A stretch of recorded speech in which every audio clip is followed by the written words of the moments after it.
Hi guys, today I'm gonna show you how to make a level 1 player go inside here. Easy, you just gotta go like this. It's good. That thing is gonna push you down. When you push down, just go down like this. Okay, and then she's gonna come down. And then when she comes down, look, she's level 1. I found it was easy, bro. I was just goofing around in the private server, and I just found it.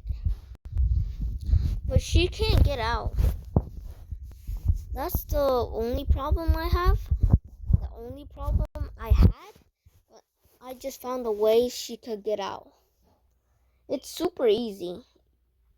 You just gotta be in the center, like that. Be in the center, right? And when you're in the center, just gotta be in the center like that.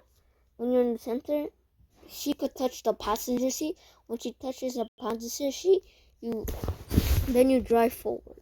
When you drive forward, now she's out. It's super easy, and have fun with this glitch.